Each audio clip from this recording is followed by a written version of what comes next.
வணக்கம். சற்று முன் கிடைக்கப்பெற்ற ஒரு மிக மிக முக்கியமான செய்தி ஒன்று வெளியாகியுள்ளது. வீடியோவை தொடர்ந்து முழுமையாக பாருங்கள். புதிய பார்வையாளர்கள் மறக்காமல் நமது சேனலுக்கு சப்ஸ்கிரைப் மட்டும் பண்ணிருங்க. அதிமுகவின் அலுவலகத்திற்கு பெரும் படையுடன் தன்னுடைய முழுமையான அதிகாரத்தை பயன்படுத்தி அதிமுகவின் நிர்வாக பொறுப்புகளை பார்ப்பதற்காக சசிகலா அவர்கள் செல்ல உள்ளதாகவும், இதனால் அதிமுகவின் அலுவலகத்தில் கலவரம் எதுவும் வராமல் இருப்பதற்காக போலீஸ் பாதுகாப்பும் கேட்டுள்ளார்.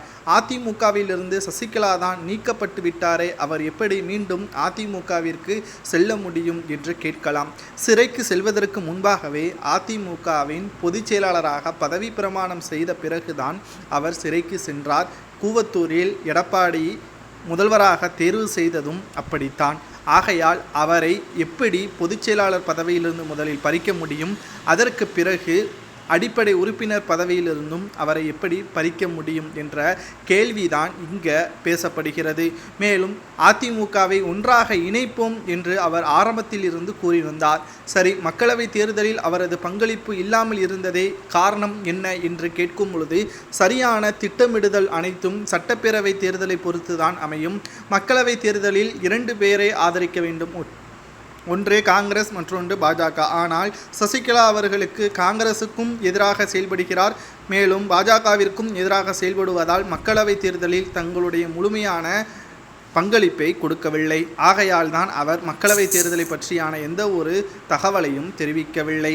ஆனால் தற்பொழுது சட்டமன்ற தேர்தல் என்பது ஆட்சியை கைப்பற்றக்கூடிய வகையில் செயல்பட வேண்டும். மேலும் எடப்பாடி கையில் அதிமுக சென்றுவிடக்கூடாது. ஆகையால் தான் மக்களவை தேர்தலிலேயே மக்களும் அதிமுகவின் தொண்டர்களும் எடப்பாடியை புறக்கணித்திருக்கிறார்கள் என்பது வெட்ட வெளிச்சத்திற்கு வந்துள்ளது. மீண்டும் சசிகலா அவர்கள் அதிமுகவை கைப்பற்றும் நோக்கத்துடன் செயல்படக்கூடிய ஒவ்வேறு செயல்பாடுகளையும் எடப்பாடி தடுத்து நிறுத்தியுள்ளார். ஆனால் இனியும் அது நடக்காது.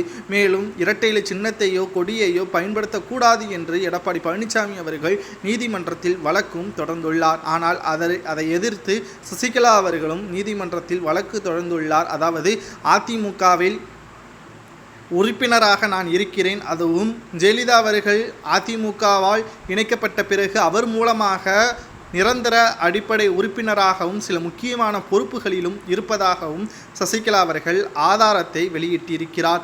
இதனால் எடப்பாடி பழனிசாமி அவர்கள் கனவு காண்டு கொண்டிருந்தது முழுமையாக நிறைவேறாமல் போகும் என்றும், அதிமுகவில் மீண்டும் சசிகலா அவர்கள் இணைக்கப்படுவதற்கான ஆதரவுகளும் தற்பொழுது பெரும்பான்மையான மக்கள் தொண்டர்கள் ஆதரவு எனக்கு இருக்கிறது என்றும் சசிகலா அவர்கள் தெரியப்படுத்தியிருக்கிறார். இதை பற்றி உங்களது கருத்துக்களை கமெண்ட் வாயிலாக கூறுங்கள்.